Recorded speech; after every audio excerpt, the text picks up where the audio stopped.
Ce soir-là, j'ai trouvé un téléphone que j'aurais dû laisser dormir pour toujours. C'était un vieux Nokia, caché tout au fond d'un tiroir que je n'avais pas ouvert depuis des années. Le téléphone de mon mari.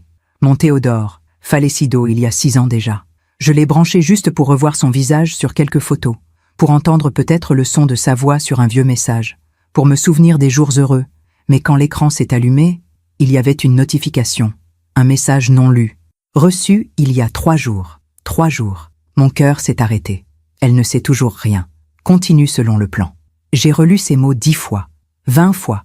Mes mains tremblaient tellement que j'ai failli lâcher le téléphone. Comment un mort pouvait-il recevoir des messages 6 ans après son enterrement? J'ai composé le numéro. Je ne sais même pas pourquoi.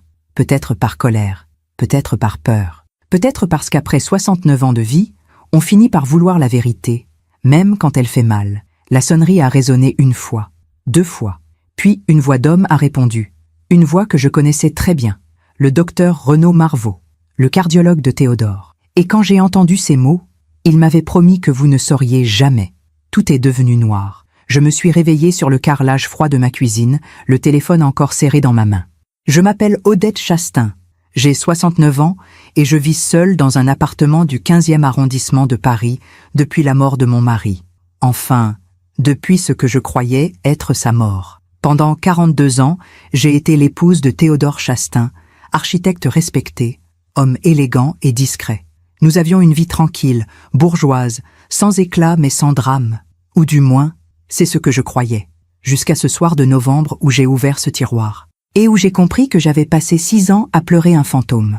Je me souviens encore de notre premier appartement, rue de Vaugirard. Un 3 pièces modeste, avec une petite cuisine où Théodore aimait me regarder préparer le dîner en buvant son thé. Il avait cette façon de poser sa main sur mon épaule quand il passait derrière moi. Ce geste doux, protecteur, qui me faisait sentir aimée. Nous n'avons jamais eu d'enfant. Ce n'était pas un choix, c'était la vie. Mais nous nous suffisions l'un à l'autre. Du moins, je le pensais. Le dimanche, nous allions déjeuner chez sa mère à Neuilly. Elle était stricte, froide parfois, mais elle respectait notre union. Théodore était son fils unique, son trésor. Théodore dessinait. Moi, je lisais. Le soir, nous regardions les informations ensemble, puis nous allions dormir sans bruit, dans cette routine confortable qui ressemble au bonheur quand on ne connaît rien d'autre. Il y avait une bague que je portais tous les jours, une alliance en or blanc, avec une petite émeraude. Il me l'avait offerte pour nos 20 ans de mariage. Pour toi, ma fidèle Odette, avait-il dit ce jour-là, en glissant l'anneau à mon doigt dans ce petit restaurant de Montmartre où nous aimions aller. Ma fidèle. Ce mot me hante encore aujourd'hui, parce que pendant que j'étais fidèle, lui, il vivait une autre vie. Les premières fissures sont toujours silencieuses. C'était environ 3 ans avant sa mort. Théodore avait commencé à avoir des problèmes cardiaques. Rien de grave, disait-il. Juste de la fatigue, du stress lié au travail. Il avait trouvé un excellent cardiologue, le docteur Renaud Marvaux. Un homme brillant, la cinquantaine, toujours impeccable dans ses costumes sombres. Une poignée de main ferme, un regard franc. Théodore l'aimait beaucoup. C'est plus qu'un médecin, Odette. C'est un ami maintenant, me disait-il souvent. Je trouvais ça étrange. Mon mari n'était pas du genre à se confier facilement. Il avait peu d'amis. Mais avec ce médecin, il semblait différent, plus détendu, presque complice. Parfois, le docteur Marvaux venait dîner chez nous. Il m'apportait des fleurs, toujours des lys blancs, et me complimentait sur ma cuisine.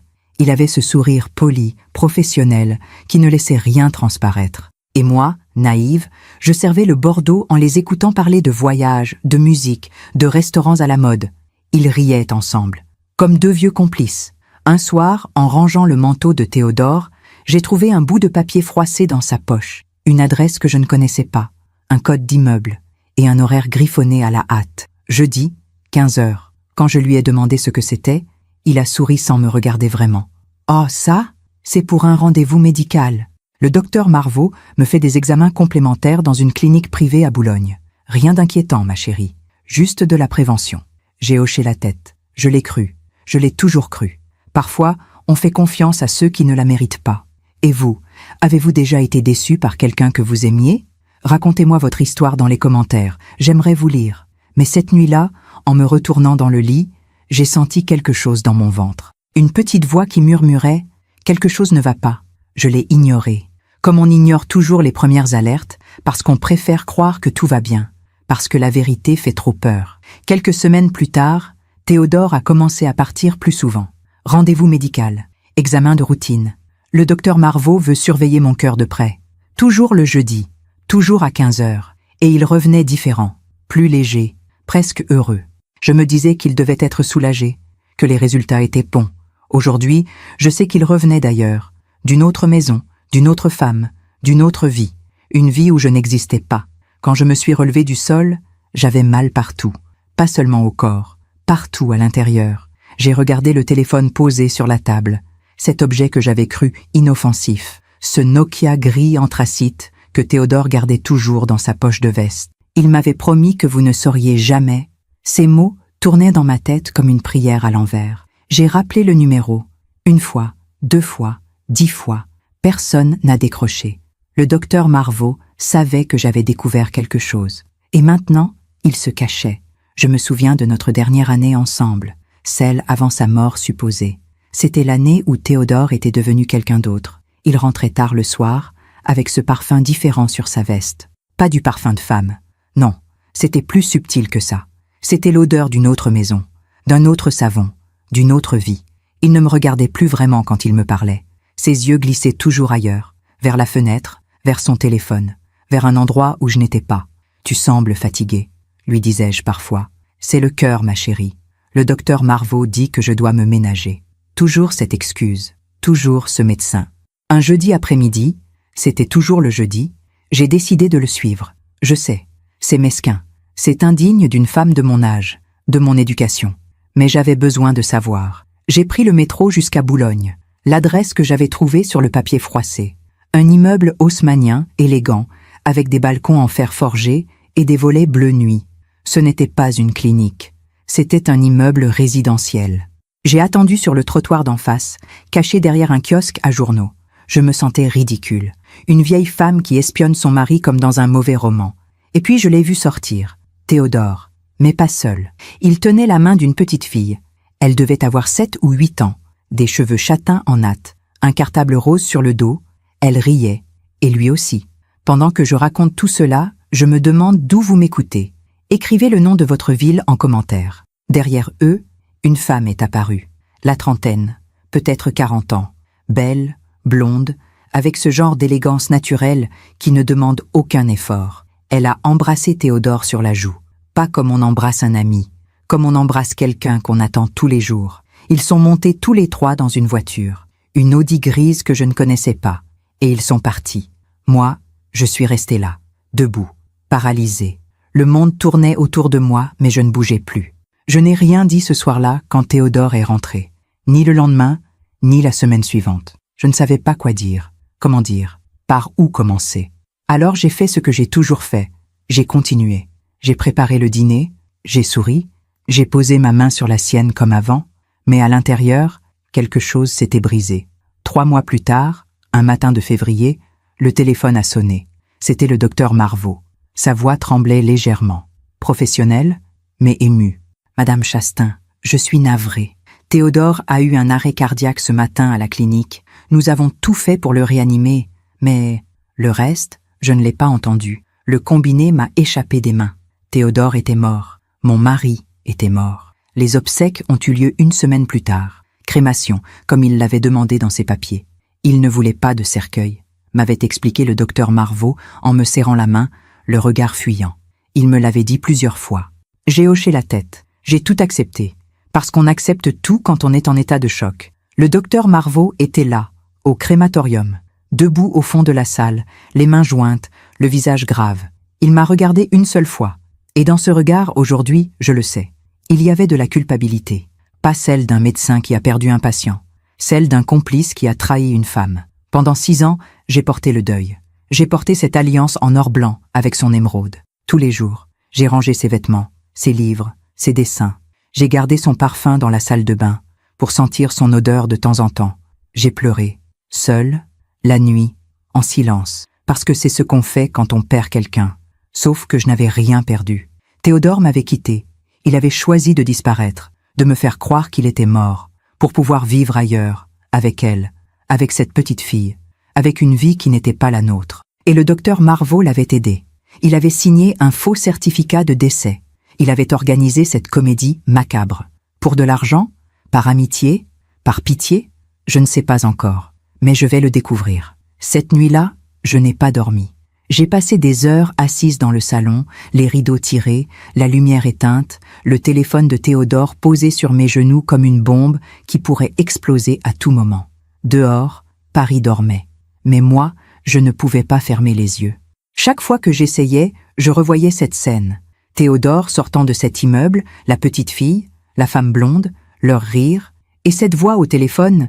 Il m'avait promis que vous ne sauriez jamais, jamais quoi, que j'avais été remplacée, que ma vie entière n'était qu'un mensonge, que pendant 42 ans, j'avais aimé un homme qui ne m'aimait pas vraiment.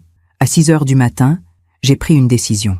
J'allais retourner à Boulogne, j'allais sonner à cette porte, et j'allais comprendre. Peu importait la douleur, peu importait la honte, je ne pouvais plus vivre avec ce poids sur le cœur. J'ai enfilé mon manteau gris, celui que Théodore m'avait offert il y a longtemps. J'ai glissé l'alliance dans ma poche, je ne pouvais plus la porter à mon doigt. Pas maintenant, et je suis partie. Le trajet en métro m'a semblé interminable. Ligne 9 jusqu'à Michel-Ange-Auteuil, puis correspondance. Les visages autour de moi étaient fermés, fatigués. Des gens qui partaient en travailler. Des vies ordinaires. Moi, j'allais sonner chez la femme pour qui mon mari avait choisi de mourir. Quand je suis arrivée devant l'immeuble, mon cœur battait si fort que j'ai dû m'asseoir sur un banc. C'était un matin de novembre, froid. Le ciel était gris, lourd, comme avant la pluie. J'ai regardé les fenêtres du 3e étage, celles de l'appartement où j'avais vu Théodore entrer ce jeudi-là, 6 ans plus tôt. Les volets étaient ouverts. Il y avait de la lumière à l'intérieur. Quelqu'un vivait là. Peut-être elle, peut-être la petite fille, qui devait avoir 13 ou 14 ans maintenant. Peut-être lui. J'ai traversé la rue. J'ai poussé la porte de l'immeuble. Le code était simple, 1987. Je l'avais noté dans un carnet il y a 6 ans, sans savoir pourquoi. Comme si une partie de moi savait déjà que j'en aurais besoin un jour. L'ascenseur sentait le bois ciré et le parfum discret. Tout était propre, élégant, bourgeois. 3e étage, porte de droite, une plaque dorée, famille Lacroix, pas Chastain. J'ai respiré profondément, 1 fois, 2 fois, puis j'ai sonné. Des pas se sont approchés, légers, rapides. La porte s'est ouverte, une jeune fille, adolescente, cheveux châtains coupés au carré, grands yeux verts, un pull beige trop grand pour elle. Elle m'a regardé avec curiosité, sans méfiance. « Bonjour madame, vous cherchez quelqu'un ?» Sa voix était douce, polie, bien élevée. Je ne savais plus quoi dire. C'était elle, la petite fille que j'avais vue 6 ans plus tôt. Elle avait grandi, et elle ressemblait à Théodore. Je cherche madame Lacroix. C'est pour une affaire personnelle. » La jeune fille a hésité. « Maman n'est pas là. Elle revient ce soir. Vous voulez laisser un message ?»« Maman. » Ce mot m'a transpercé. « Non, c'est bon. Je reviendrai. Merci. » J'ai fait demi-tour. Trop vite. Mes mains tremblaient. « Madame ?» Je me suis arrêtée. La jeune fille me regardait avec un mélange de curiosité et d'inquiétude. « Vous allez bien ? Vous êtes toute pâle. » J'ai forcé un sourire. « Oui, oui. Ne t'inquiète pas, ma petite. » Elle a souri à son tour. Ce sourire, celui de Théodore. Je suis redescendue par les escaliers. Mes jambes ne me portaient plus. Dans le hall, je me suis assise sur une marche. J'avais besoin de reprendre mon souffle. C'est là que je l'ai vu. Sur un mur, près des boîtes aux lettres, il y avait un panneau avec les noms des résidents. 3e étage droite, Lacroix. Marianne et Louise. Marianne, la femme blonde. Louise, la petite fille. Pas de nom d'homme, pas de Théodore. Mais sous le panneau, quelqu'un avait punaisé une affichette, une photo de groupe prise lors d'une fête de l'immeuble. Je me suis approchée. Et là, au centre, je l'ai vu. Théodore. Plus vieux, les cheveux grisonnants, des rides autour des yeux. Mais c'était lui. Il souriait, un bras autour des épaules de Marianne, l'autre main posée sur la tête de Louise. Il était vivant. Il était là, avec elle. Mes jambes ont cédé. Je me suis accrochée au mur pour ne pas tomber. Une voisine est sortie de l'ascenseur et m'a regardée avec inquiétude. « Madame, vous avez besoin d'aide ?» J'ai secoué la tête. « Non, merci, j'attendais quelqu'un. » Elle a hésité, puis elle est partie. Je suis restée là encore quelques minutes, à fixer cette photo. Cet homme qui m'avait fait croire qu'il était mort. Cet homme que j'avais pleuré pendant 6 ans. Cet homme qui vivait ici, à 20 minutes de chez moi, avec une autre femme et une autre fille. pendant que moi, je visitais son urne au columbarium tous les dimanches. En sortant de l'immeuble, j'ai aperçu une boulangerie de l'autre côté de la rue. Je suis entrée. J'avais besoin de m'asseoir, de boire quelque chose de chaud. La vendeuse m'a servi un café. Je me suis installée près de la vitrine, d'où je pouvais voir l'entrée de l'immeuble. « Vous habitez le quartier ?» m'a demandé la vendeuse en essuyant le comptoir. « Non, je cherche quelqu'un. »« Ah, vous connaissez les Lacroix peut-être ? Ils sont clients ici depuis des années. » Mon cœur s'est arrêté. « Oui, enfin, un peu. » Elle a souri. « Marianne est adorable. Et sa fille Louise aussi. Elles viennent tous les matins chercher des croissants. » J'ai serré ma tasse entre mes mains. « Et le père de Louise ? Il vient aussi ?» La vendeuse a haussé les épaules. « Ah, monsieur Lacroix ? Non, lui, on ne le voit presque jamais. Il voyage beaucoup pour son travail, je crois. Architecte, il me semble. Il part souvent plusieurs semaines d'affilée. Architecte, bien sûr. Théodore n'avait même pas changé de métier. Mais Marianne dit toujours qu'il revient bientôt. Elle l'attend à chaque fois. C'est touchant, vous savez. Après toutes ces années ensemble, elle l'aime encore comme au premier jour. J'ai baissé les yeux. Toutes ces années. Combien ? 10 ans ? 15 ? Combien de temps Théodore avait-il mené cette double vie avant de choisir de mourir pour moi ? Je suis restée dans cette boulangerie jusqu'à midi, à observer, à attendre, à espérer voir quelque chose qui m'aiderait à comprendre. Et puis, vers 13 heures, Louise est sortie de l'immeuble, sac à dos sur les épaules, écouteurs dans les oreilles. Elle est entrée dans la boulangerie. « Bonjour Madame Dupont, un sandwich jambon-beurre s'il vous plaît. »« Bien sûr, ma petite Louise. Pour manger à l'école ? » ?»« Non, maman m'a donné de l'argent pour déjeuner ici. Elle a une réunion importante cet après-midi. » Louise s'est assise à une table, pas loin de moi. Elle a sorti un livre de son sac, Le Petit Prince. Je l'ai regardé lire, tourner les pages lentement, sourire à certains passages. Elle avait 14 ans, peut-être 15. L'âge où on commence à poser des questions. L'âge où on commence à comprendre que les adultes mentent. J'ai voulu partir, me lever, fuir, mais quelque chose me retenait. « Excusez-moi », ai-je dit doucement. Louise a levé les yeux. « Oui ? Je t'ai vu tout à l'heure. Chez toi. Je cherchais ta maman. »« Ah oui, c'est vrai. Elle rentre vers 19 heures ce soir, si vous voulez repasser. » J'ai hoché la tête. « Merci. Tu ressembles beaucoup à ton père. » Elle a souri. Un sourire triste. « Tout le monde me dit ça, mais je ne le vois presque jamais. Il est toujours en déplacement. Il te manque ? » Elle a haussé les épaules. « Je ne sais pas. On ne peut pas manquer quelqu'un qu'on ne connaît pas vraiment, non ?» Ces mots m'ont frappé comme une gifle. Louise a repris sa lecture. Moi, je suis restée là, silencieuse, et j'ai compris quelque chose. Théodore avait choisi cette vie, mais cette vie ne l'avait pas rendu heureux. Il n'était jamais là, toujours absent, toujours ailleurs. Parce qu'un homme qui fuit ne peut jamais vraiment s'installer nulle part. Je me demande encore si j'ai fait le bon choix ce jour-là, de ne rien dire, de ne pas crier, de ne pas révéler qui j'étais. Et vous, qu'auriez-vous fait à ma place ? En sortant de la boulangerie, j'ai croisé une femme, blonde, élégante, un sac en cuir sur l'épaule. Marianne. Elle marchait vite, le téléphone collé à l'oreille. « Oui, oui, je sais. Je te rappelle ce soir. Bisous. » Elle a raccroché et est entrée dans l'immeuble sans me voir. Je suis restée là, sur le trottoir, à quelques mètres de la femme pour qui mon mari m'avait abandonnée, la femme qu'il avait choisie. Je suis rentrée chez moi en métro, les mains vides, le cœur lourd. Ce soir-là, j'ai sorti l'alliance de ma poche. Je l'ai posée sur la table de la cuisine. Et j'ai pleuré. Pas sur Théodore, sur moi, sur toutes ces années perdues à aimer quelqu'un qui ne méritait pas mon amour. J'ai passé 3 jours à tourner en rond dans mon appartement. 3 jours à regarder cette photo que j'avais prise en cachette avec mon téléphone. Théodore, vivant, souriant, entouré de sa vraie famille. 3 jours à me demander comment j'avais pu être aussi aveugle. Et puis, le 4e jour, j'ai pris une décision. J'allais voir le docteur Marvaux. Pas pour crier, pas pour pleurer, pas pour le supplier de m'expliquer. Non, j'allais lui montrer cette photo. Et j'allais le regarder mentir. Parce que les menteurs, quand on les met face à la vérité, finissent toujours par se trahir. Le cabinet du docteur Marvaux se trouvait dans le 8e arrondissement. Une rue calme, bordée d'arbres, avec ses immeubles parisiens aux façades immaculées. J'avais téléphoné le matin même pour prendre rendez-vous. « Madame Chastain ?» avait dit la secrétaire d'une voix surprise. « Cela fait longtemps. Le docteur sera ravi de vous revoir. » Ravi. Ce mot m'avait fait sourire amèrement. 15 heures, c'est possible ? Parfait. À cet après-midi. En entrant dans la salle d'attente, j'ai senti mon cœur s'emballer. Tout était comme avant. les mêmes fauteuils en cuir beige, les mêmes magazines empilés sur la table basse. Cette odeur de désinfectant mêlée au parfum discret d'un diffuseur à la lavande. Combien de fois étais-je venue ici avec Théodore? 10 fois? 20 fois? Combien de fois avais-je attendu dans cette pièce pendant que le docteur Marveau examinait mon mari, en sachant très bien qu'il n'y avait rien à examiner?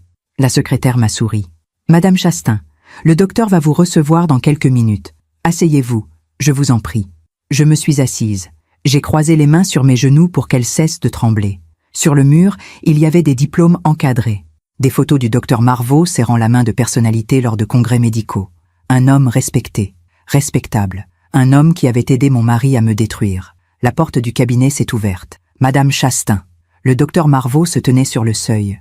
Costume gris anthracite, cravate bleu marine. Ce même sourire poli, professionnel. Mais quand nos regards se sont croisés, j'ai vu quelque chose passer dans ses yeux. De la gêne. Non, pire que ça. De la peur. Entrez, je vous en prie. Son bureau était exactement comme dans mon souvenir. Grand, lumineux, une bibliothèque remplie de livres médicaux, un fauteuil en cuir noir derrière un bureau en acajou. Il m'a invité à m'asseoir. « Comment allez-vous, Madame Chastain? Cela fait si longtemps. 6 ans, n'est-ce pas? Depuis... » Il n'a pas terminé sa phrase. « Depuis la mort de mon mari. » Il a hoché la tête, mal à l'aise. « Oui, toutes mes condoléances, encore une fois. Théodore était un homme exceptionnel. Je l'ai regardé droit dans les yeux. Était-il vraiment exceptionnel, docteur? Ou était-il simplement un excellent menteur? » Le silence s'est abattu sur la pièce. Le docteur Marveau a cligné des yeux. 1 fois, 2 fois. Je ne suis pas sûre de comprendre. Oh, je pense que vous comprenez très bien. J'ai sorti mon téléphone de mon sac. J'ai affiché la photo, celle prise dans le hall de l'immeuble de Boulogne, et je l'ai posée sur son bureau. Bah, expliquez-moi ça. Le docteur Marveau a regardé la photo. Son visage est devenu livide. Pendant quelques secondes, il n'a rien dit. Il fixait l'écran comme si c'était une sentence de mort. Puis il a reculé dans son fauteuil. Il a enlevé ses lunettes, s'est frotté les yeux. Mon Dieu, en effet. Il a relevé la tête. Il ne souriait plus. Comment avez-vous... J'ai trouvé son téléphone, un vieux Nokia qu'il avait gardé. Il y avait un message, reçu il y a quelques jours. Un message qui disait « Elle ne sait toujours rien. Continue selon le plan. » Le docteur Marveau a fermé les yeux. J'ai appelé le numéro. Et vous avez répondu. Vous avez dit « Il m'avait promis que vous ne sauriez jamais. » Madame Chastain, ne m'appelez pas Madame Chastain, vous avez perdu ce droit. Ma voix tremblait, pas de colère, de douleur. Dites-moi la vérité, toute la vérité. Le docteur Marveau s'est levé. Il a marché jusqu'à la fenêtre, dos à moi. Pendant un long moment, il n'a rien dit. Puis il a murmuré « Je ne voulais pas faire ça. Vous devez me croire. » Faire quoi? Falsifier un certificat de décès? Aider un homme à abandonner sa femme? À lui faire croire qu'il était mort? Il s'est retourné brusquement. Ce n'est pas aussi simple. Alors expliquez-moi. Parce que moi, ça me semble très simple. Mon mari vous a payé pour mentir. Et vous avez accepté. Le docteur Marveau est revenu s'asseoir. Il avait l'air épuisé. Vieilli de 10 ans en quelques minutes. Théodore est venu me voir il y a 7 ans. Il m'a dit qu'il ne pouvait plus continuer. Qu'il avait 2 vies et que ça le détruisait. 2 vies. Oui, vous et Marianne. J'ai serré les poings. Depuis combien de temps? Le docteur a hésité. Depuis 15 ans. 15 ans. Ce chiffre m'a traversé comme une lame. 15 ans. Il avait rencontré Marianne lors d'un projet architectural à Lyon. Elle était décoratrice d'intérieur. Ils ont travaillé ensemble. Et puis il est tombé amoureux. Oui, je me suis levée. Mes jambes tremblaient, mais je refusais de m'effondrer devant cet homme. Et la petite fille? Louise? C'est sa fille. Sa fille. Le docteur Marveau a hoché la tête. Marianne était enceinte quand Théodore a compris qu'il ne pouvait plus se cacher. Il voulait être là pour elle, pour l'enfant, mais il ne voulait pas vous faire souffrir. J'ai éclaté d'un rire sans joie. Me faire souffrir? Vous trouvez que me faire croire qu'il était mort, c'est ne pas me faire souffrir? Il pensait que c'était la meilleure solution. Pour vous, pour lui, pour tout le monde. La meilleure solution. Je me suis rassise. J'avais besoin de comprendre. Comment avez-vous fait? Le certificat de décès, les obsèques, tout. Le docteur Marveau a baissé les yeux. Théodore avait tout planifié. Il est venu à la clinique ce matin-là. Je lui ai fait une injection de sédatif léger. Il s'est allongé. J'ai simulé un arrêt cardiaque. J'ai rempli le certificat. Et le corps? Il n'y en avait pas. La crémation? C'était pour éviter toute autopsie, tout contrôle. Vous avez brûlé quoi, alors? Le docteur a détourné le regard. Des restes anatomiques non identifiables, fournis par un laboratoire. J'ai senti mon estomac se retourner. Vous êtes un monstre, je sais. Nous sommes restés silencieux pendant un long moment. Puis j'ai demandé « Pourquoi? Pourquoi avez-vous accepté ?»« Parce que Théodore était mon ami, et parce qu'il m'a payé 50 000 euros. 50 000 euros. C'était le prix de ma douleur. Où est-il maintenant? » Le docteur Marvaux a hésité. « Je ne peux pas vous le dire. Vous me le devez. Madame, Odette, s'il vous plaît, laissez tomber. Vous ne trouverez pas la paix en le confrontant. » Je me suis levée. « La paix? Vous croyez vraiment que j'ai eu la paix pendant 6 ans? Je sais que non. Et j'en suis désolée. Vraiment. » J'ai remis mon manteau. J'ai attrapé mon sac. Il vit à Boulogne, avec Marianne et Louise. Je le sais déjà. Ce que je veux savoir, c'est s'il sait que j'ai découvert la vérité. Le docteur Marvaux a secoué la tête. Non, il ne sait pas. Le message que vous avez vu, c'était moi qui essayais de le protéger. Il voulait revenir, vous parler, tout vous dire. Mais je lui ai dit de continuer à se cacher, que ce serait mieux pour vous. Mieux pour moi ou mieux pour lui? Il n'a pas répondu. En ouvrant la porte, je me suis retournée une dernière fois. Vous savez ce qui me fait le plus mal, docteur Marvaux? Ce n'est pas qu'il soit parti. Ce n'est même pas qu'il m'ait menti. C'est qu'il m'ait choisi comme celle qu'on abandonne, comme celle qui ne mérite pas la vérité, comme celle qu'on efface. Le docteur a baissé les yeux. Je suis désolée. Moi aussi. En sortant du cabinet, j'ai croisé une jeune femme dans la salle d'attente. Elle souriait, enceinte, heureuse. Elle attendait son mari. Et j'ai pensé, profite, parce qu'un jour, peut-être, tu découvriras que tout était faux. Pendant que je raconte tout cela, je me demande d'où vous m'écoutez. Écrivez le nom de votre ville en commentaire. Dans le métro, j'ai sorti l'alliance de ma poche. Je l'ai regardée longuement. Cette émeraude qui brillait sous la lumière artificielle. Pour toi, ma fidèle Odette. J'ai refermé ma main dessus, et j'ai compris que j'avais été fidèle à un fantôme. Je suis rentrée chez moi avec un poids encore plus lourd sur le cœur. 15 ans. Pendant 15 ans, Théodore avait mené une double vie. Pendant 15 ans, il m'avait embrassé le matin, serré la main le soir, souhaité bonne nuit. Pendant 15 ans, il était allé retrouver une autre femme, avait construit une autre famille, avait eu une fille. Et moi, je n'avais rien vu. Cette nuit-là, je n'ai pas pu dormir. Je suis restée assise dans le salon, à regarder les photos de notre vie commune accrochées au mur. Notre mariage, nos vacances en Bretagne, ce dîner d'anniversaire où il m'avait offert l'alliance en or blanc, tous ces moments que je croyais vrais, tous ces sourires que je croyais sincères, tout était faux. Vers 3 heures du matin, je me suis levée.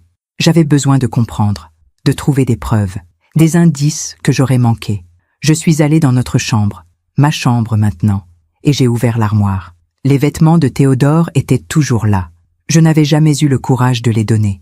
J'ai fouillé dans les poches de ses vestes, dans ses tiroirs, dans ses boîtes à chaussures, rien, ou presque. Au fond de l'armoire, derrière une pile de pulls, j'ai trouvé une petite valise en cuir que je ne connaissais pas. Elle était fermée à clé. J'ai cherché partout, dans ses affaires, dans les tiroirs de la commode. Et puis, je me suis souvenu. Le trousseau de clés que j'avais gardé dans une boîte, après sa mort, ses clés de voiture, de bureau, et d'autres que je n'avais jamais identifiées. J'ai couru les chercher. La 3e clé a fonctionné. À l'intérieur de la valise, il y avait des lettres, des dizaines de lettres, certaines dans des enveloppes blanches, d'autres froissées, cornées, comme si elles avaient été lues et relues 100 fois. J'ai pris la première. L'écriture était féminine, élégante. Mon Théo chéri, Louise a eu ses premiers résultats scolaires aujourd'hui. Elle a eu 18 en mathématiques. Elle tient de toi, j'en suis sûre. Elle te ressemble tellement. Parfois, quand elle sourit, je te vois dans ses yeux. J'ai hâte que tu reviennes. La maison est vide sans toi. Elle me demande tout le temps, quand est-ce que papa rentre? Je ne sais plus quoi lui dire. Reviens vite, on t'attend. Je t'aime, Marianne. J'ai lâché la lettre. Mes mains tremblaient. J'ai pris une autre lettre, puis une autre, puis encore une autre. Toutes écrites par Marianne, toutes adressées à mon Théo. Des lettres d'amour, des lettres de quotidien, des lettres d'une femme qui attendait le retour de son mari.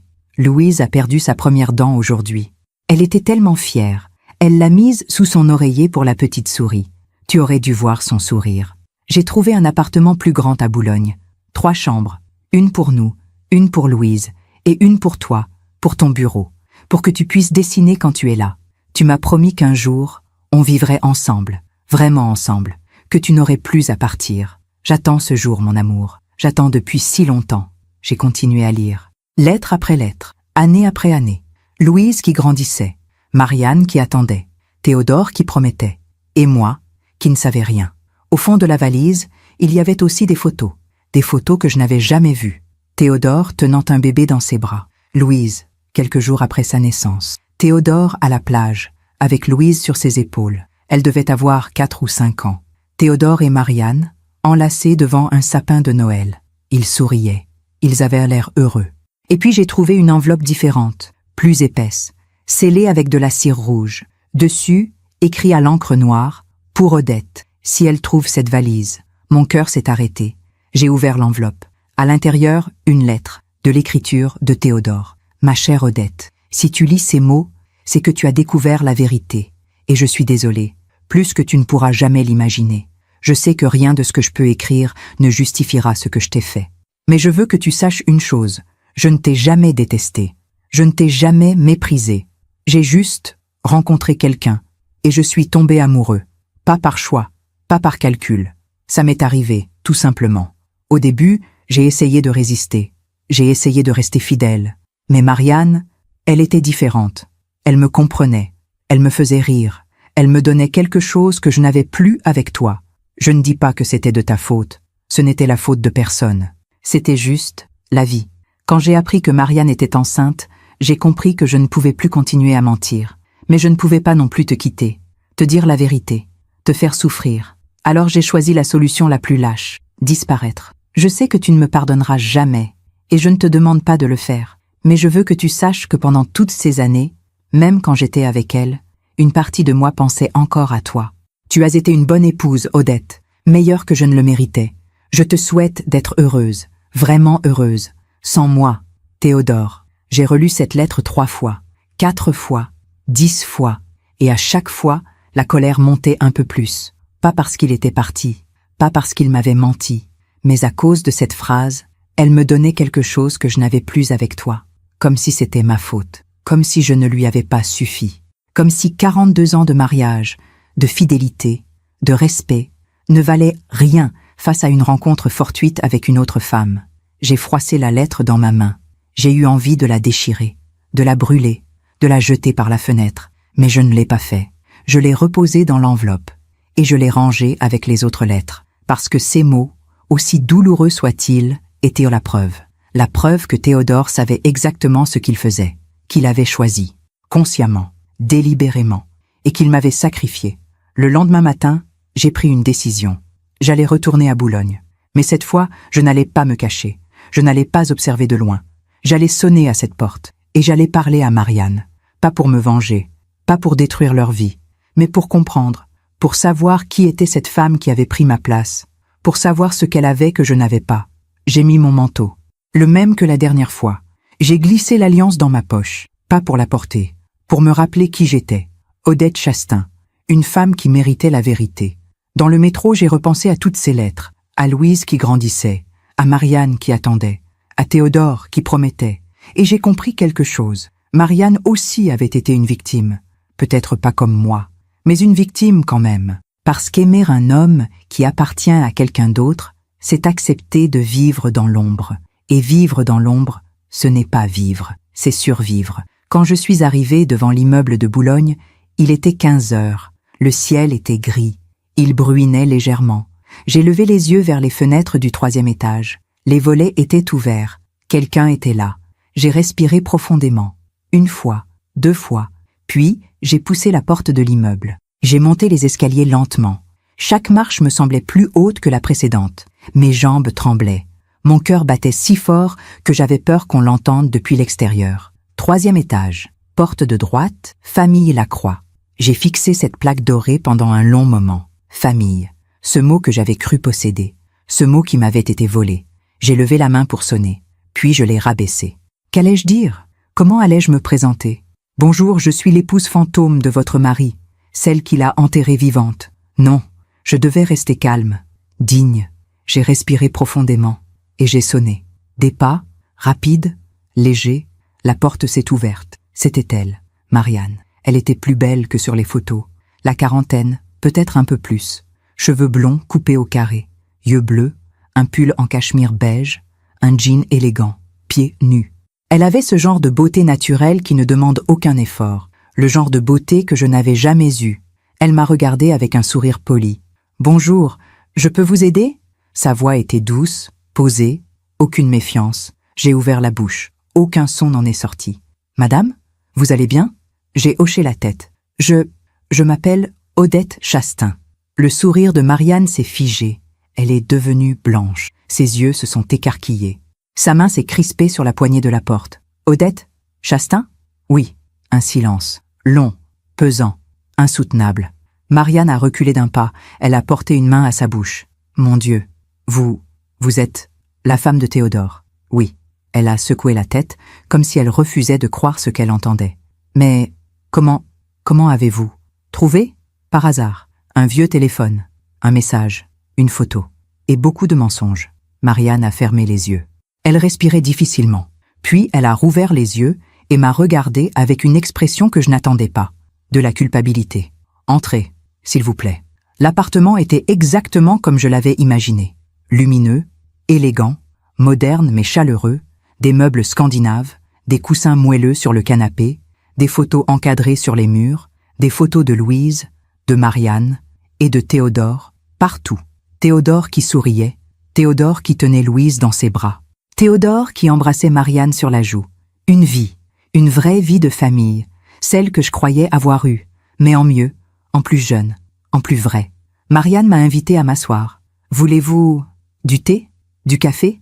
J'ai secoué la tête. « Non, merci, je ne vais pas rester longtemps. Je veux juste comprendre. » Elle s'est assise en face de moi. Ses mains tremblaient légèrement. Comprendre quoi? Tout. Comment ça a commencé? Depuis combien de temps? Pourquoi? Marianne a baissé les yeux. Je ne sais pas par où commencer. Commencer par le début. Elle a pris une grande inspiration. J'ai rencontré Théodore il y a 16 ans. J'étais décoratrice d'intérieur. Lui, architecte. On travaillait sur un projet de rénovation d'un hôtel particulier à Lyon. 16 ans. Oui, je me suis mordu la lèvre. Continuez. Au début, c'était professionnel. On échangeait des idées, on dessinait ensemble. On passait des heures à discuter de couleurs, de matériaux, de lumière. Elle a relevé les yeux vers moi. Et puis un jour, après une longue journée de travail, il m'a invité à dîner. Juste nous deux, dans un petit restaurant près du Rhône. Et vous avez accepté. Oui. Ce soir-là, on a parlé de tout. De nos vies, de nos rêves, de nos regrets. Il m'a dit qu'il était marié, qu'il respectait sa femme, mais qu'il se sentait seul. Seul. Ce mot m'a frappé comme une gifle. Il se sentait seul.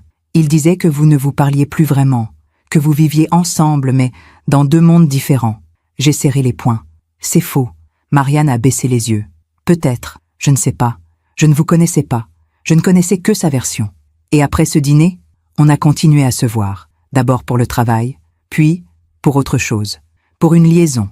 Elle a hoché la tête. Oui, je sais que c'était mal. Je le savais à l'époque. Mais j'étais tombée amoureuse. De mon mari. Oui, nous sommes restées silencieuses pendant un moment. Dehors, la pluie avait commencé à tomber plus fort. Elle tambourinait contre les vitres. Marianne s'est levée. Elle est allée chercher un mouchoir. Ses yeux étaient rouges. Je n'ai jamais voulu vous faire du mal. Vous devez me croire. Vraiment? Parce que vous étiez au courant. Vous saviez qu'il était marié. Vous saviez qu'il rentrait chez moi tous les soirs. Et vous avez continué. Elle a essuyé ses yeux.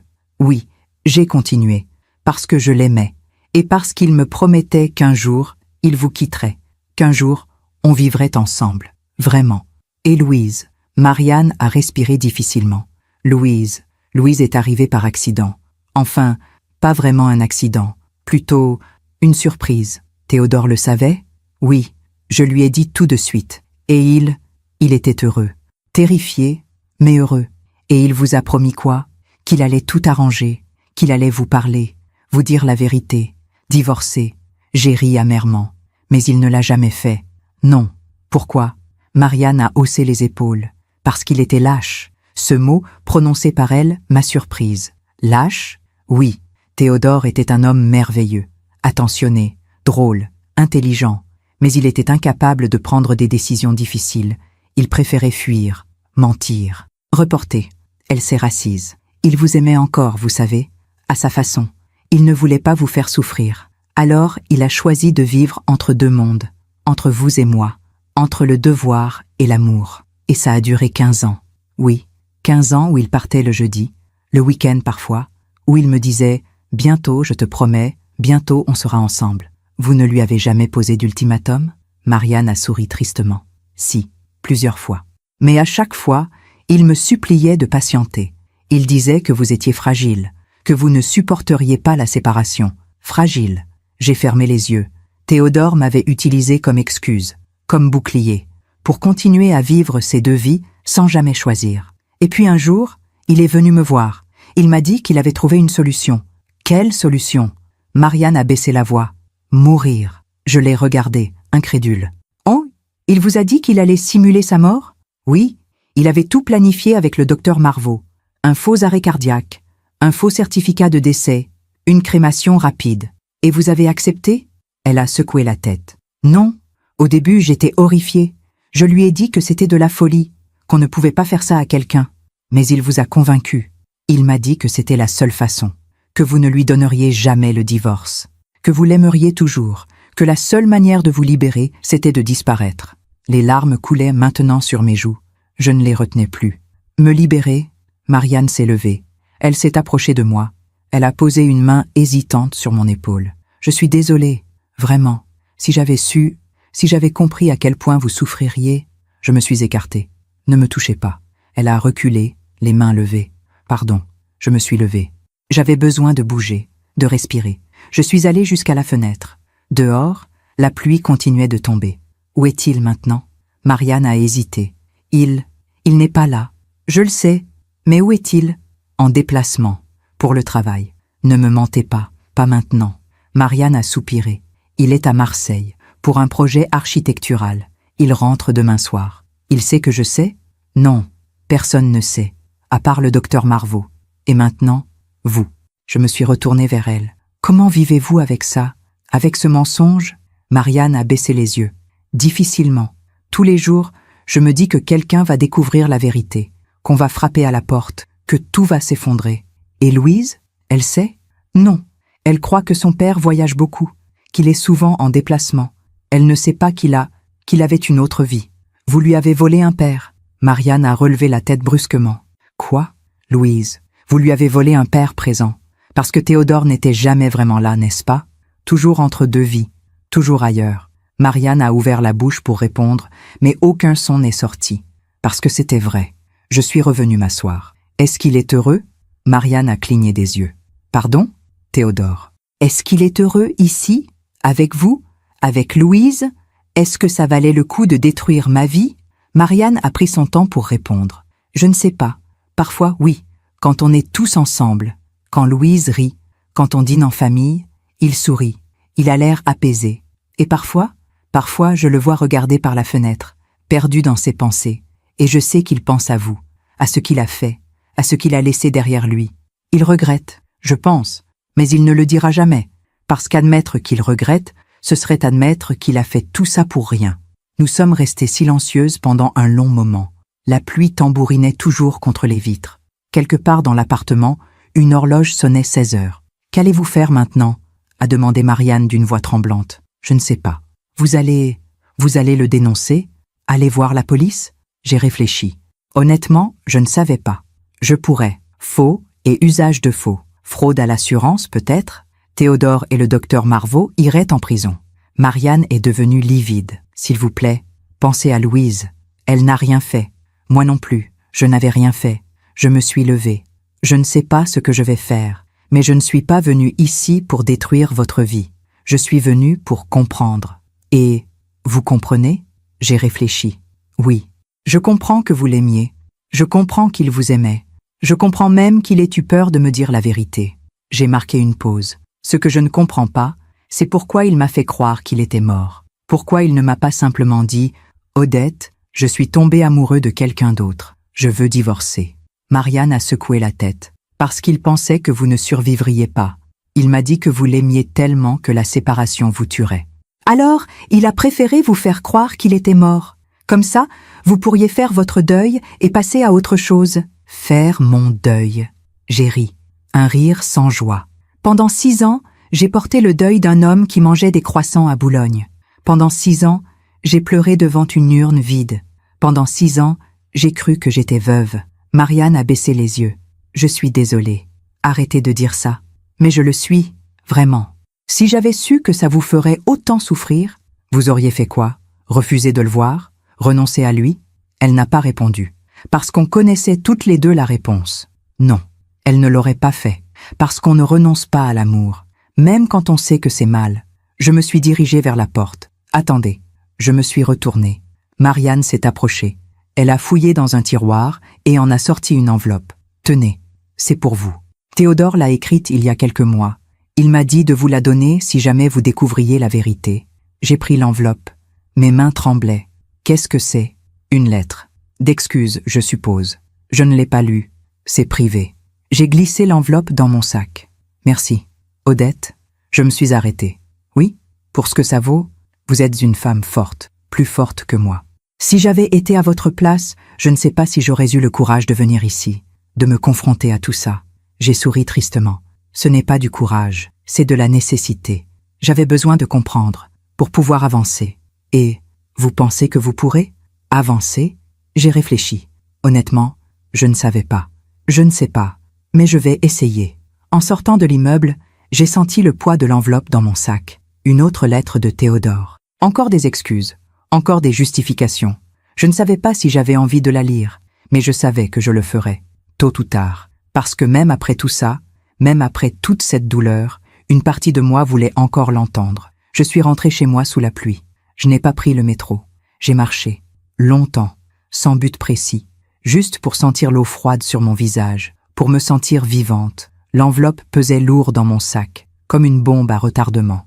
Une autre lettre de Théodore, une autre tentative de justifier l'injustifiable. Quand je suis arrivée chez moi, il était presque 19 heures. L'appartement était silencieux, vide, comme toujours. J'ai enlevé mon manteau trempé, mes chaussures. Je me suis fait du thé, et puis je me suis assise à la table de la cuisine, l'enveloppe devant moi. J'ai pensé ne pas l'ouvrir, la jeter, la brûler, faire comme si elle n'existait pas. Mais je ne pouvais pas. Parce qu'une partie de moi, cette partie stupide, masochiste, voulait savoir ce qu'il avait à dire, ce qu'un homme qui vous fait croire qu'il est mort peut bien avoir à vous dire. J'ai ouvert l'enveloppe. À l'intérieur, plusieurs feuilles, couvertes de l'écriture de Théodore. Cette écriture que je connaissais si bien, que j'avais vue sur des listes de courses, des cartes d'anniversaire, des plans d'architecture. Cette écriture qui m'avait dit « Je t'aime » pendant 42 ans. Et qui, maintenant, allait me dire autre chose. Ma chère Odette, si tu lis ces mots, c'est que Marianne te les a donnés. C'est que tu as découvert la vérité. Et je suppose que tu me détestes. Tu as raison de me détester. Je sais que rien de ce que je peux écrire ne changera ce que j'ai fait. Rien ne réparera la douleur que je t'ai causée. Mais je veux que tu saches quelque chose. Je ne t'ai jamais détesté. Je ne suis jamais partie parce que tu n'étais pas assez bien. Ou parce que tu avais fait quelque chose de mal. Je suis partie parce que j'étais lâche, parce que j'ai rencontré quelqu'un et que je suis tombée amoureux. Et au lieu de t'en parler, au lieu d'être honnête, j'ai choisi de mentir, de vivre 2 vies, de te trahir tous les jours pendant 15 ans. Et quand j'ai compris que je ne pouvais plus continuer comme ça, au lieu de te dire la vérité, j'ai choisi la pire solution possible, disparaître. Je me suis dit que si je mourais, tu pourrais faire ton deuil, tourner la page, trouver quelqu'un d'autre, être heureuse. Mais je me trompais, parce qu'on ne peut pas faire le deuil de quelqu'un qui n'est pas mort. On ne peut pas tourner la page d'un mensonge. Tout ce que j'ai fait, c'est te voler 6 ans de ta vie. 6 ans que tu as passé à pleurer un fantôme pendant que moi, je vivais avec une autre femme. Et pour ça, je ne pourrai jamais me pardonner. J'ai posé la lettre. Mes mains tremblaient trop pour continuer. J'ai bu une gorgée de thé. Il était tiède maintenant, amer. Puis, j'ai repris la lecture. Tu te demandes sûrement pourquoi je ne suis pas simplement partie. Pourquoi je ne t'ai pas dit « Odette, je suis tombée amoureux de quelqu'un d'autre. Je veux divorcer. » La vérité, j'avais peur. Peur de te faire souffrir. Peur de voir ton visage quand je te le dirai. Peur de te voir pleurer. Peur de perdre l'image que tu avais de moi. Parce que pendant 42 ans, j'ai été ton mari, ton compagnon, celui en qui tu avais confiance, celui que tu aimais. Et je ne supportais pas l'idée de devenir, à tes yeux, celui qui t'avait trahi. Alors j'ai choisi de devenir, à tes yeux, celui qui était mort, Parce que les morts, on peut continuer à les aimer. Les morts, on peut les idéaliser, les pleurer, les garder dans son cœur. Mais les traîtres, on les déteste. Et je préférais que tu me pleures plutôt que tu me détestes. J'ai fermé les yeux. Des larmes coulaient sur mes joues. Pas de tristesse, de colère, parce qu'il avait fait tout ça, tout ce mensonge, toute cette mascarade, pour protéger son image. Pas pour me protéger, moi, pour se protéger, lui. Je sais ce que tu penses, que je suis égoïste, que je suis lâche, que je suis un monstre, et tu as raison. Mais je veux que tu saches une chose. Pendant toutes ces années, même quand j'étais avec Marianne, même quand je tenais Louise dans mes bras, une partie de moi pensait encore à toi, à nos dimanches chez ma mère, à nos promenades dans le jardin du Luxembourg, à cette façon que tu avais de poser ta main sur la mienne quand on regardait la télévision. Tu as été une bonne épouse, Odette, meilleure que je ne le méritais. Et je suis désolée, vraiment désolée. Je sais que ces mots ne suffisent pas, qu'ils n'effaceront jamais ce que j'ai fait, mais je voulais que tu les entendes quand même. J'ai tourné la page. Il y avait encore quelques lignes.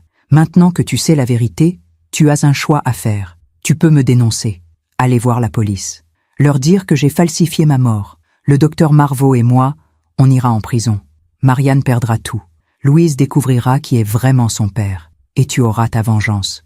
Ou tu peux choisir de ne rien faire, de tourner la page, de vivre ta vie, de me laisser vivre avec mes regrets et ma culpabilité. Je ne te demande pas de me pardonner, je ne le mérite pas, mais je te demande de penser à Louise. Elle n'a rien fait, elle ne sait rien, elle est innocente. Quoi que tu décides, je le comprendrai. Et quoi que tu décides, sache que je suis désolée.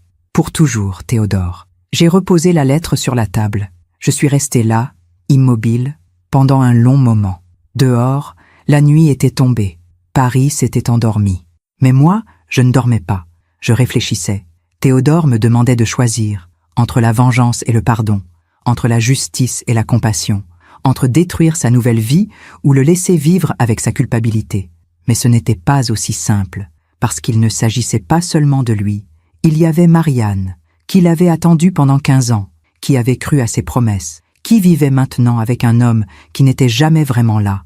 Il y avait Louise, une adolescente innocente, qui ne savait rien, qui aimait son père, qui méritait d'avoir une famille. Et il y avait le docteur Marvaux, qui avait trahi son serment, qui avait menti, qui avait aidé Théodore à me détruire. Mais surtout, il y avait moi, Odette Chastain, 69 ans, une femme qui avait passé 42 ans à aimer un homme qui ne le méritait pas. Une femme qui avait passé 6 ans à pleurer un mort qui n'était pas mort. Une femme qui, maintenant, devait décider ce qu'elle voulait faire du reste de sa vie. Je me demande encore si j'ai fait le bon choix. Et vous, qu'auriez-vous fait à ma place? Cette nuit-là, je n'ai pas dormi. J'ai relu la lettre plusieurs fois. J'ai repensé à tout. À notre rencontre, à notre mariage, à nos années ensemble. J'ai repensé à Marianne, à son regard coupable, à sa façon de dire « je suis désolée », comme si ces mots pouvaient tout effacer. J'ai repensé à Louise, à ses grands yeux verts, à sa façon de dire « on ne peut pas manquer quelqu'un qu'on ne connaît pas vraiment ». Et j'ai repensé à Théodore, cet homme que j'avais aimé, cet homme qui m'avait trahi, cet homme qui, même maintenant, essayait de se justifier. Vers 5 heures du matin, j'ai pris une décision. Je n'allais pas aller voir la police, je n'allais pas dénoncer Théodore, je n'allais pas détruire sa nouvelle vie. Pas parce que je lui pardonnais, pas parce que je comprenais, mais parce que je refusais de devenir comme lui, parce que je refusais de détruire une adolescente innocente pour me venger d'un homme lâche, parce que je refusais de passer le reste de ma vie à me battre contre des fantômes. J'avais déjà perdu assez de temps, assez d'énergie, assez de larmes. Théodore avait choisi sa vie, sa nouvelle famille, son mensonge. Maintenant, c'était à moi de choisir la mienne. J'ai sorti l'alliance de ma poche, cette bague en or blanc avec son émeraude. Cette bague qu'il m'avait offerte pour nos 20 ans de mariage. Pour toi, ma fidèle Odette. J'ai regardé cette bague longuement, et puis je l'ai posée sur la table, à côté de la lettre. Je n'allais plus la porter, pas par colère, pas par vengeance, mais parce qu'elle représentait un mensonge, et je ne voulais plus porter de mensonge. Le lendemain matin, j'ai fait quelque chose que je n'avais pas fait depuis 6 ans. Je suis sortie sans destination précise. Je suis allée au jardin du Luxembourg. J'ai marché, j'ai respiré, j'ai regardé les gens passer. Des couples, des familles, des enfants qui couraient, des vies normales, simples. Et je me suis dit, moi aussi, je mérite ça. Une vie normale, simple, vraie. En rentrant chez moi, j'ai trouvé un message sur mon répondeur. C'était Marianne. Madame Chastain, Odette, je voulais juste vous dire merci. Pour hier, pour avoir écouté, pour ne pas avoir crié, pour votre dignité. Je sais que ça ne change rien, mais je voulais que vous le sachiez. Et si un jour vous voulez parler, je serai là. J'ai écouté ce message 3 fois, et quelque chose d'étrange s'est passé. Je n'ai pas ressenti de colère, ni de haine, juste de la tristesse. Pour elle, pour moi, pour toutes les femmes qui aiment des hommes incapables de choisir. Le soir même, j'ai reçu un autre appel. Le docteur Marvaux. Madame Chastain, j'ai appris que vous êtes allée voir Marianne. Je voulais savoir ce que vous allez faire. Sa voix tremblait. Ce que je vais faire? Oui. Vous allez nous dénoncer? J'ai réfléchi. Non. Un long silence. Non, non. Je ne vais pas vous dénoncer. Ni vous, ni Théodore. Pourquoi? Parce que la justice que je cherche n'est pas celle d'un tribunal. Le docteur Marvaux a soupiré. Un soupir de soulagement. Merci. Vraiment. Je ne sais pas quoi dire. Ne dites rien. Mais sachez une chose, docteur. Vous allez vivre avec ce mensonge pour le reste de votre vie. Vous allez vous réveiller tous les matins en sachant ce que vous avez fait. Et ça, c'est pire que n'importe quelle prison. Il n'a pas répondu, parce que c'était vrai. J'ai raccroché, et j'ai souri. Pas de joie, de soulagement, parce que j'avais choisi. J'avais choisi de ne pas me venger. J'avais choisi de ne pas détruire. J'avais choisi de partir. Les semaines qui ont suivi ont été étranges. Ni bonnes, ni mauvaises. Juste différentes. Je me réveillais le matin et, pendant quelques secondes, j'oubliais. J'oubliais que Théodore n'était pas mort. J'oubliais qu'il vivait à Boulogne avec une autre famille. J'oubliais que toute ma vie avait été un mensonge. Et puis je me souvenais. Et il fallait recommencer. Se lever, s'habiller, faire comme si tout allait bien. Au début, j'ai pensé déménager, quitter cet appartement, quitter Paris, aller ailleurs, recommencer dans un endroit où personne ne me connaissait, où personne ne me regarderait avec pitié. Mais puis je me suis dit, pourquoi? Pourquoi devrais-je partir? C'est lui qui avait menti. C'est lui qui avait triché. C'est lui qui avait détruit notre mariage. Pas moi. Alors je suis restée. J'ai commencé à faire des choses que je n'avais pas faites depuis des années. J'ai repris la lecture. Pas des romans légers, des livres profonds, des essais, de la philosophie. Des biographies de femmes fortes qui avaient survécu à des tragédies. J'ai recommencé à sortir. Pas beaucoup. Juste des petites promenades. Au marché. Au parc, dans les musées. J'ai même repris contact avec une vieille amie, Françoise, que je n'avais pas vue depuis le décès de Théodore. Odette, ça fait si longtemps. Comment vas-tu? Je vais bien. Mieux même. Tu as l'air différente, plus vivante. Elle avait raison. Pour la première fois depuis 6 ans, je me sentais vivante. Un matin, en triant des papiers, j'ai trouvé un vieux carnet. Mon carnet de jeunesse. Celui que je tenais avant de rencontrer Théodore. Dedans, il y avait des poèmes, des dessins, des rêves. Je veux voyager, voir l'Italie, apprendre à peindre, écrire un livre. J'avais 23 ans quand j'avais écrit ça. Et puis j'avais rencontré Théodore. Je m'étais mariée. J'avais rangé mes rêves dans un tiroir. Parce que c'est ce qu'on faisait à l'époque. On se mariait, on s'occupait de son mari. On oubliait qui on était avant. J'ai relu ces pages pendant des heures. Et j'ai réalisé quelque chose. Je n'avais que 69 ans. J'étais en bonne santé. J'avais de l'argent de côté. J'avais du temps. Pourquoi ne pas recommencer? Pourquoi ne pas réaliser ces rêves que j'avais abandonnés il y a 40 ans? Alors j'ai fait quelque chose de fou. J'ai réservé un billet d'avion pour Rome, seule. Pour la première fois de ma vie, j'allais voyager seule. Le jour du départ, j'étais nerveuse. Je me suis regardée dans le miroir. Une femme de 69 ans.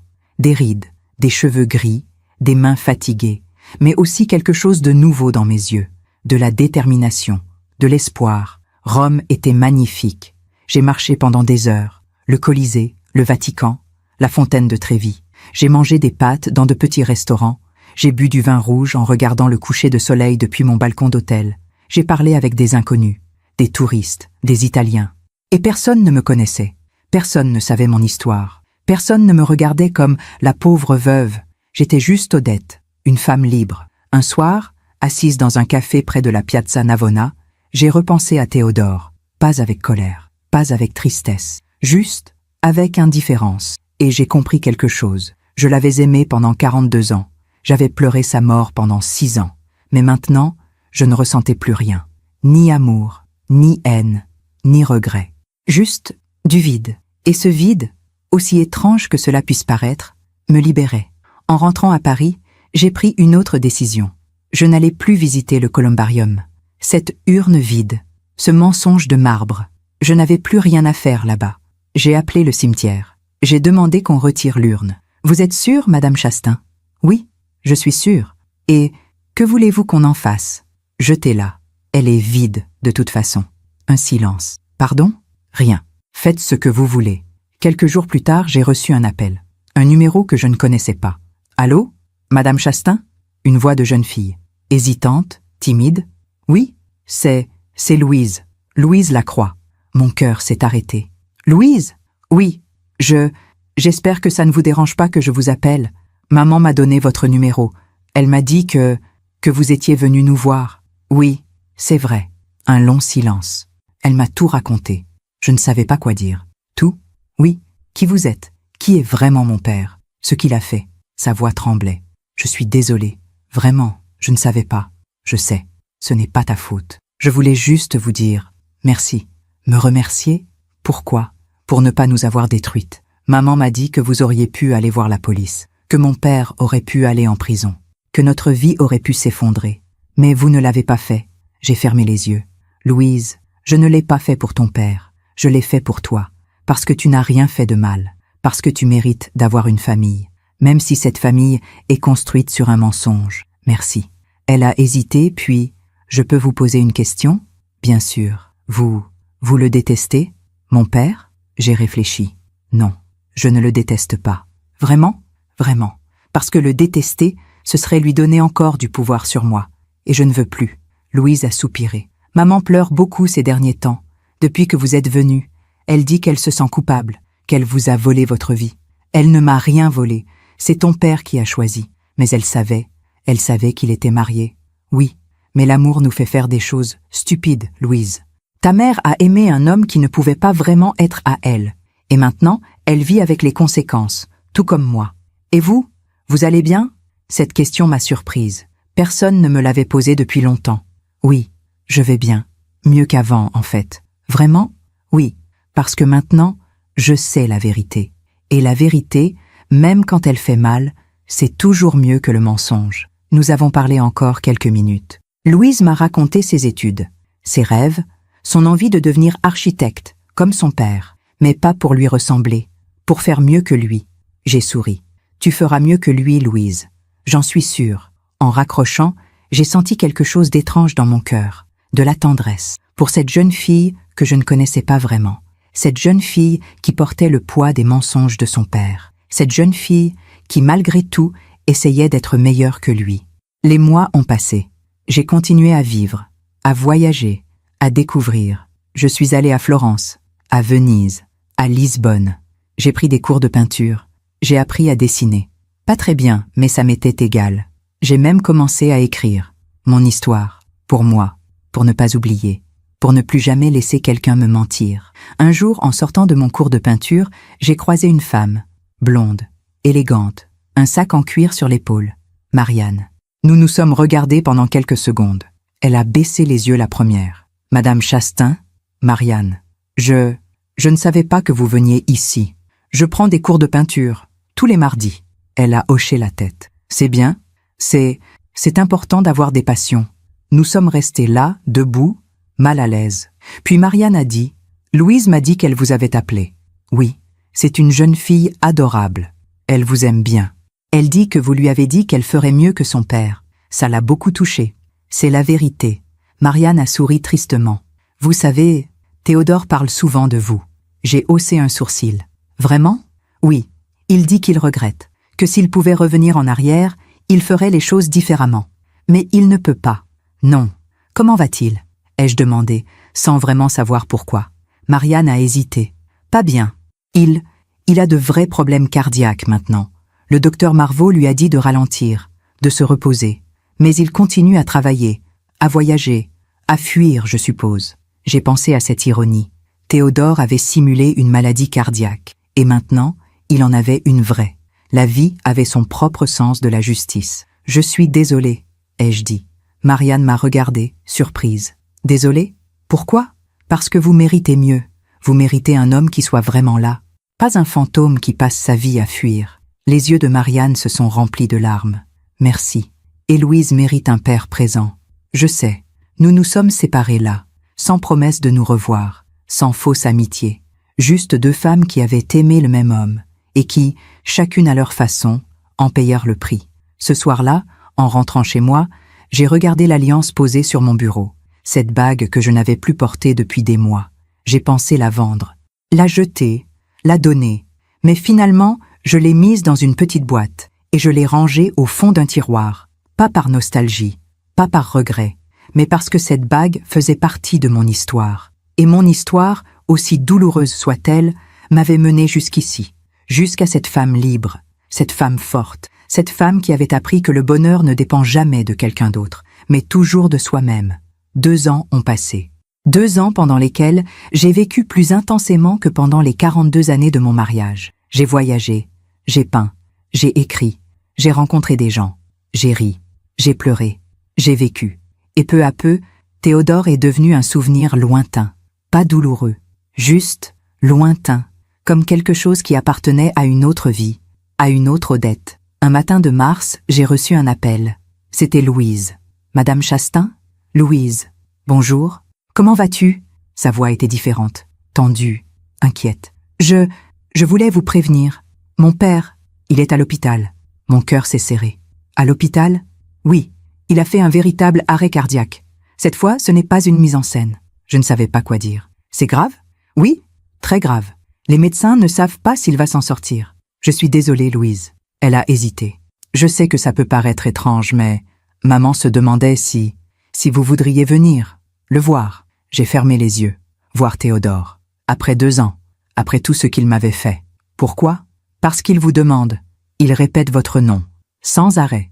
Odette. Odette. Odette. J'ai raccroché. J'ai regardé par la fenêtre. Paris sous la pluie. Comme toujours. Aller le voir. Ou ne pas y aller. Pendant des heures, j'ai hésité. Une partie de moi voulait rester chez moi. Fermer la porte. Oublier. Ne plus jamais entendre parler de lui. Mais une autre partie, cette partie qui avait passé 42 ans avec lui, voulait savoir, voulait le voir. Une dernière fois. Pas par amour, pas par pitié. Juste pour clore le chapitre. Définitivement. Le lendemain, je suis allé à l'hôpital. L'hôpital Georges Pompidou. Unité de cardiologie. Chambre 312. Marianne m'attendait dans le couloir. Elle avait vieilli. Des cernes sous les yeux. Des cheveux gris aux tempes. Une fatigue profonde dans le regard. Merci d'être venu. Comment va-t-il? Pas bien. Il a eu un triple pontage, mais son cœur est faible. Très faible.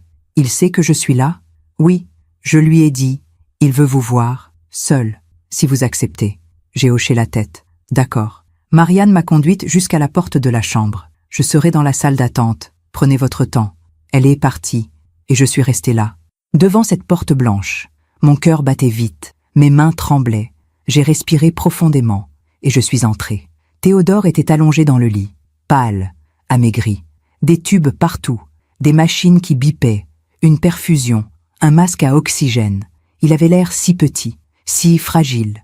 Rien à voir avec l'homme élégant que j'avais connu. Rien à voir avec l'architecte respectable. Le mari attentionné. Juste un vieil homme malade. Seul. Diminué. Il a ouvert les yeux quand il m'a entendu entrer. Odette. Sa voix était faible, rauque. Bonjour Théodore. Je me suis approchée. Je me suis assise sur la chaise à côté du lit. Nous nous sommes regardés pendant un long moment. Tu es venu? Oui. Je ne pensais pas que tu viendrais. Moi non plus. Il a fermé les yeux. Une larme a coulé sur sa joue. Je suis désolée. Je sais. Non. Tu ne sais pas. Tu ne peux pas savoir à quel point je suis désolée. J'ai regardé cet homme qui avait détruit ma vie. Et j'ai ressenti rien. Ni colère, ni tristesse, ni amour, ni haine. Juste du vide. Tu as lu ma lettre? Oui. Et quoi? Tu voulais que je te pardonne? Il a secoué la tête faiblement. Non, je ne mérite pas ton pardon. Je voulais juste que tu saches que je regrette. Qu'est-ce que tu regrettes exactement, Théodore? De m'avoir trahi? De m'avoir menti? Ou juste de t'être fait prendre? Il a ouvert les yeux. Il m'a regardé. Je regrette tout. Chaque jour de ma vie depuis que je suis partie, je regrette. Vraiment?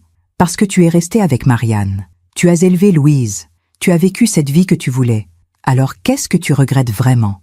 Théodore a détourné le regard. Je regrette de t'avoir fait souffrir. Mais tu ne regrettes pas de m'avoir quitté? Non. Au moins, il était honnête. Tu l'aimes toujours, Marianne? Il a hésité. Je ne sais pas. Je crois que je ne sais plus ce qu'est l'amour. Et Louise? Louise mérite mieux que moi. J'ai souri tristement. Pour une fois, on est d'accord sur quelque chose. Théodore a toussé, violemment. Les machines se sont affolées. Une infirmière est entrée en courant. Monsieur Lacroix, calmez-vous. Respirez doucement. Elle a ajusté le masque à oxygène, a vérifié les machines. Vous devriez peut-être partir, madame. Il a besoin de repos?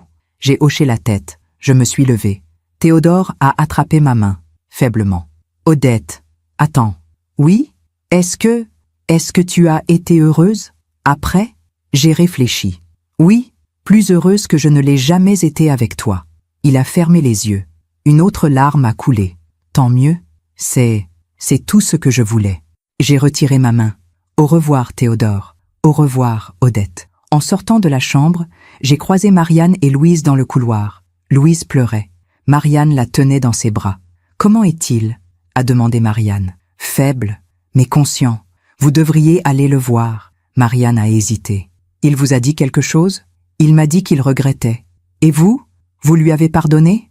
J'ai secoué la tête. « Non, et je ne le ferai jamais. Mais je ne le déteste plus non plus. C'est déjà beaucoup, » a murmuré Marianne. « Peut-être. » Louise s'est détachée de sa mère. Elle s'est approchée de moi. « Merci d'être venue. Ça compte beaucoup pour lui, pour nous. » J'ai posé une main sur son épaule. « Prends soin de toi, Louise. Et souviens-toi, tu n'es pas responsable des erreurs de ton père. Tu es ta propre personne. » Elle a hoché la tête. « Merci. » Je suis partie. En sortant de l'hôpital, j'ai respiré l'air frais. Le printemps arrivait. Les arbres bourgeonnaient. Le ciel était bleu. Paris était belle. Et j'étais vivante. Théodore est mort 3 jours plus tard. Cette fois, pour de vrai. Marianne m'a appelé pour me l'annoncer. Il est parti cette nuit, paisiblement. Louise et moi étions à ses côtés. Je suis désolée. Merci. Pour tout. Pour être venue. Pour lui avoir parlé. Je pense que ça lui a permis de partir en paix. Il y a eu des obsèques. De vrais obsèques, cette fois. Je n'y suis pas allée. Pas par colère. Pas par mépris. Juste parce que je n'avais plus ma place là-bas. Théodore appartenait à Marianne et Louise maintenant. Moi, j'avais tourné la page. Quelques semaines plus tard, j'ai reçu une lettre de Louise. « Chère Odette, je voulais vous remercier pour tout, pour votre dignité, pour votre gentillesse, pour avoir pardonné, même si vous dites que vous ne l'avez pas fait. Papa est mort en prononçant votre nom. Je ne sais pas ce que ça signifie. Peut-être qu'il vous aimait encore, peut-être qu'il regrettait. Mais ce que je sais, c'est qu'il vous a fait du mal, et que vous auriez pu nous détruire. Mais vous ne l'avez pas fait.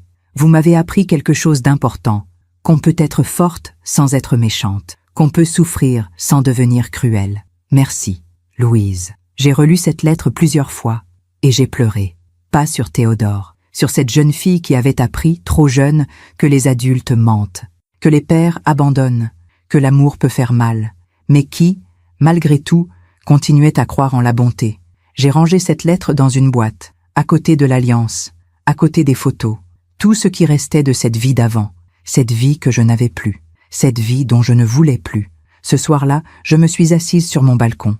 J'ai bu un verre de vin rouge, j'ai regardé Paris s'endormir, et j'ai pensé à tout ce chemin parcouru, de la femme brisée que j'étais il y a 2 ans, à la femme libre que j'étais devenue.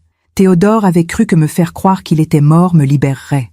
Il avait tort. Ce n'est pas sa mort qui m'a libérée, c'est la vérité et le choix que j'ai fait ensuite. Le choix de ne pas me venger, de ne pas détruire, de ne pas devenir amère. Le choix de vivre, vraiment vivre. La vie avait rendu justice. Théodore avait passé ses dernières années à fuir, à mentir, à vivre dans la peur d'être découvert. Il avait eu une vraie maladie cardiaque, comme un écho cruel à son faux arrêt cardiaque. Il était mort seul.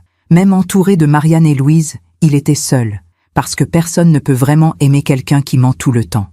Et moi, j'avais trouvé la paix, pas en le pardonnant, pas en oubliant, mais en comprenant que je ne pouvais pas changer ce qu'il m'avait fait, mais que je pouvais changer ce que j'en faisais.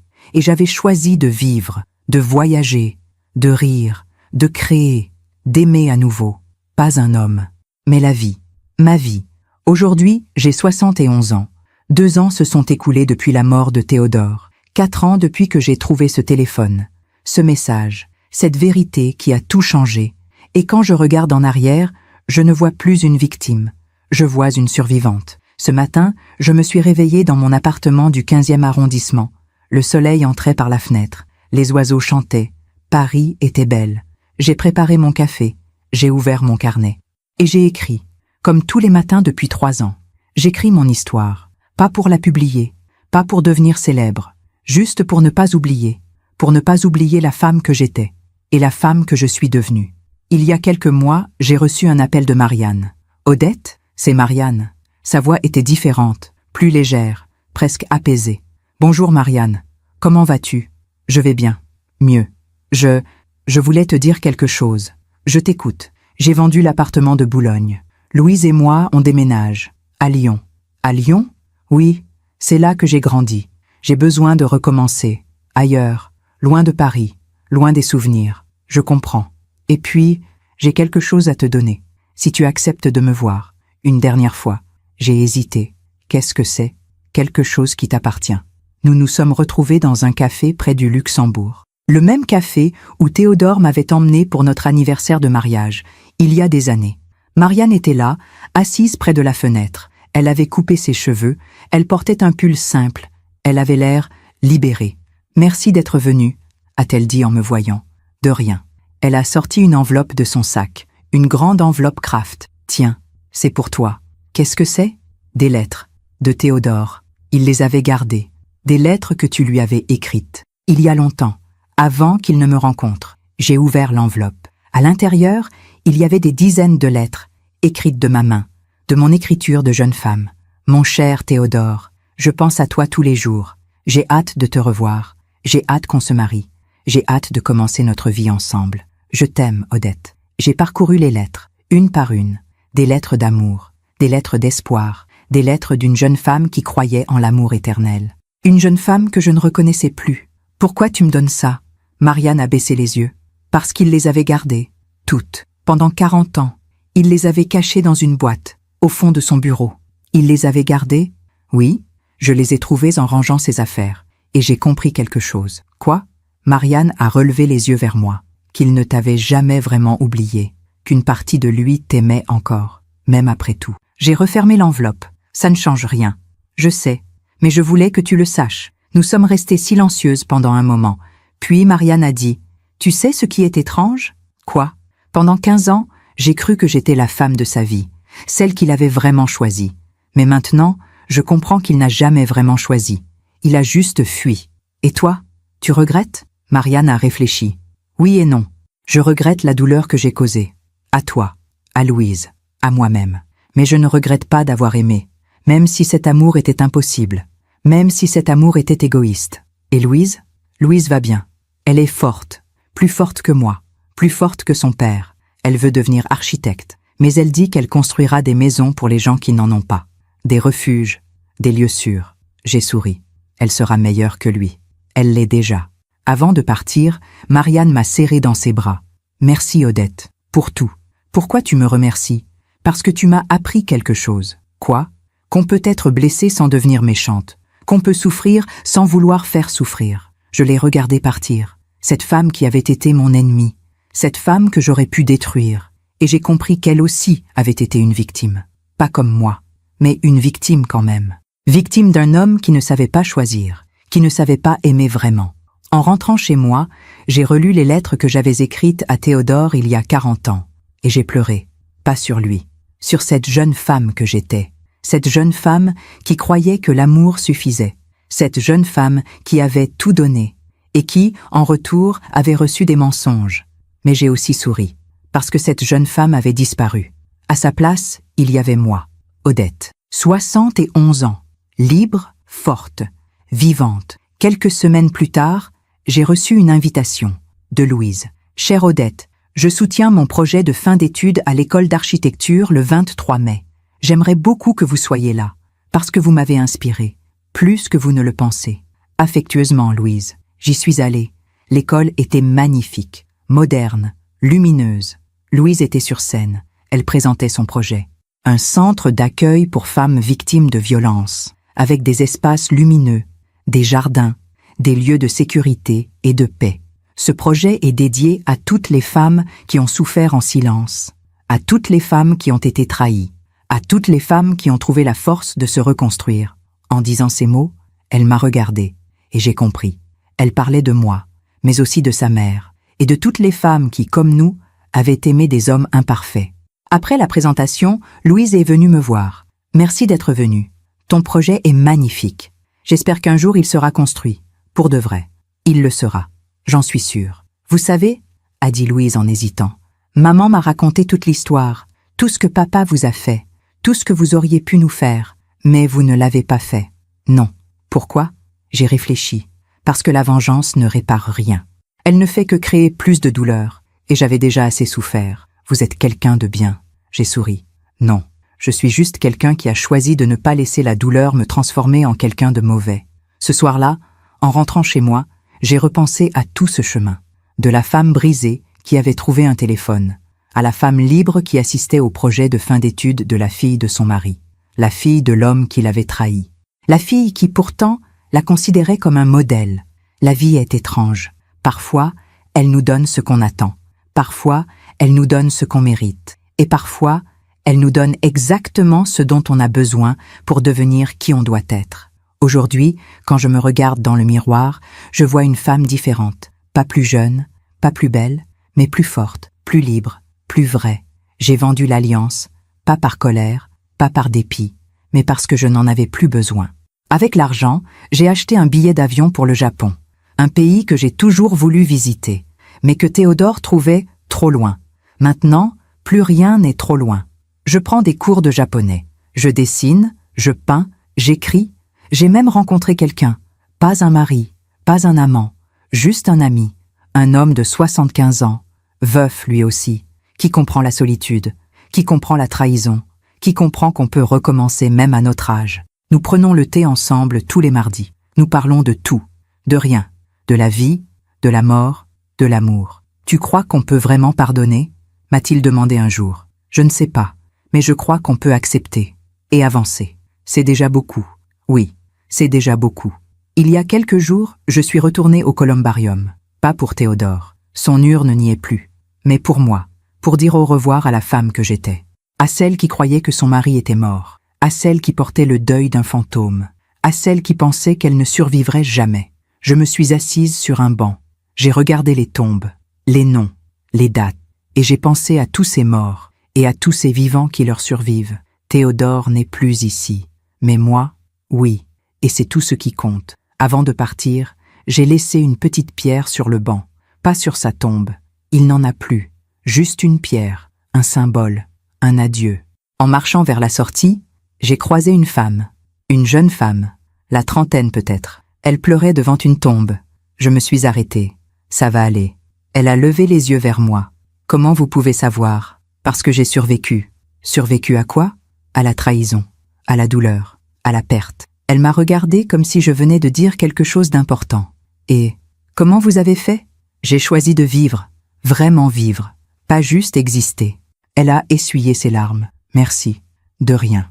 En sortant du cimetière, j'ai pensé à cette femme, et j'ai espéré qu'elle trouverait, elle aussi, la force de se reconstruire, comme je l'avais fait. Ce soir, assise sur mon balcon, je regarde Paris, cette ville que j'aime, cette ville où j'ai souffert, cette ville où j'ai recommencé. Dans mon carnet, j'écris ces derniers mots, les derniers mots de cette histoire. Si vous m'écoutez aujourd'hui, si vous êtes passé par la trahison, par le mensonge, par la douleur, je veux que vous sachiez quelque chose. Vous survivrez, peut-être pas aujourd'hui, peut-être pas demain, mais un jour, vous vous réveillerez et vous réaliserez que vous n'avez pas pensé à lui, que vous avez ri, que vous avez vécu. Et ce jour-là, vous comprendrez que vous êtes libre. Théodore pensait que me faire croire qu'il était mort me libérerait. Il avait tort. Ce n'est pas sa mort qui m'a libéré, c'est ma décision de vivre, de ne pas le laisser définir qui je suis, de ne pas laisser sa trahison me transformer en quelqu'un d'amer. Aujourd'hui, je suis heureuse. Pas parce que j'ai oublié, pas parce que j'ai pardonné, mais parce que j'ai compris que le bonheur ne dépend de personne d'autre que de moi. La vie m'a pris 42 ans avec un homme qui ne méritait pas mon amour. Mais elle m'a donné le reste de mes années pour apprendre à m'aimer moi-même. Et ça, personne ne pourra jamais me le voler. Si mon histoire aide ne serait-ce qu'une femme à ouvrir les yeux, à trouver la force de partir, à choisir de vivre plutôt que de survivre. Alors tout cela aura eu un sens. Je m'appelle Odette Chastain. J'ai 71 ans et je suis vivante, vraiment vivante, pour la première fois de ma vie. Merci de m'avoir écouté jusqu'au bout. Si cette histoire a touché votre cœur, abonnez-vous et activez la cloche pour entendre d'autres femmes qui ont transformé la douleur en sagesse. Chaque jour, une femme, une leçon de vie. Partagez cette histoire avec quelqu'un que vous aimez. Parfois, une histoire change toute une journée. Que Dieu vous bénisse et à très bientôt.